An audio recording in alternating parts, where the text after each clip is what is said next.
कौवा और सांप की कहानी। नगर के पास बरगद के पेड़ पर एक घोंसला था जिसमें वर्षों से कौवा और कौवी का एक जोड़ा रहा करता था। दोनों वहां सुखमय जीवन व्यतीत कर रहे थे। दिन भर भोजन की तलाश में वे बाहर रहते और शाम ढलने पर घोंसले में लौटकर आराम करते। एक दिन एक काला सांप भटकते हुए उस बरगद के पेड़ के पास आ गया। पेड़ के तने में एक बड्ढा खोल देख वह वहीं निवास करने लगा। कौवा कौवी इस बात से अनजान थे। उनकी दिनचर्या यूं ही चलती रही। मौसम आने पर कौवी ने अंडे दिए। कौवा और कौवी दोनों बड्ढे प्रसन्न थे और अपने नन्हे बच्चों के अंडों से निकलने की प्रतीक्षा कर रहे थे।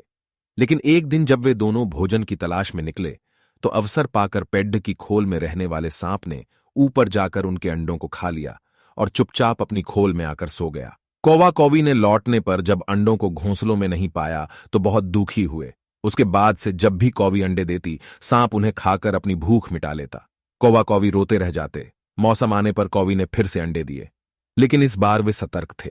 वे जानना चाहते थे कि आखिर उनके अंडे कहां गायब हो जाते हैं। योजनानुसार एक दिन वे रोज की तरह घोंसले से बाहर निकले और दूर जाकर पेड़ के पास छुपकर अपने घोंसले की निगरानी करने लगे। कौवा कौवी को बाहर गया देख काला सांप पेड़ की खोल से निकला और घोंसले में जाकर अंडों को खा गया। आंखों के सामने अपने बच्चों को मरते देख कौवा कौवी तड़फड़ा कर रह गए। वे सांप का सामना नहीं कर सकते थे। वे उसकी तुलना में कमजोर थे, इसलिए उन्होंने अपने वर्षों पुराने निवास को छोड़कर अन्यत्र जाने का निर्णय किया। जाने के पूर्व वे अपने मित्र गीदड़ से अंतिम बार भेंट करने पहुंचे। गीदड़ को पूरा वृतांत सुनाकर जब वे विदा लेने लगे तो गीदड़ बोला, मित्रों, इन तरह भयभीत होकर अपना वर्षों पुराना निवास छोड़ना उचित नहीं है। समस्या सामने है तो उसका कोई न कोई हल अवश्य होगा। कौवा बोला, मित्र, हम कर भी क्या सकते हैं? उस दुष्ट सांप की शक्ति के सामने हम निरीह हैं। हम उसका मुकाबला नहीं कर सकते। अब कहीं और जाने के अलावा हमारे पास कोई चारा नहीं है। हम हर समय अपने बच्चों को मरते हुए नहीं देख सकते। गीदड़ कुछ सोचते हुए बोला, मित्रों, जहां शक्ति काम न आए वहां बुद्धि का प्रयोग करना चाहिए। यह कहकर उसने सांप से छुटकारा पाने की एक योजना कौवा कौवी को बताई। अगले दिन योजनानुसार कौवा कौवी नगर ने सरोवर में पहुंचे, जहां राज्य की राजकुमारी अपने सखियों के साथ रोज स्नान करने आया करती थी।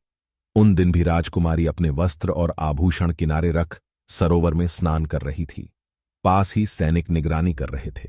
अवसर पाकर कौवे ने राजकुमारी का हीरों का हार अपनी चोंच में दबाया और काव काव करता हुआ राजकुमारी और सैनिकों के दिखाते हुए ले उद्डढ़ा। कौवे को अपना हार ले जाते देख राजकुमारी चिल्लाने लगी। सैनिक कौवे के पीछे भागे।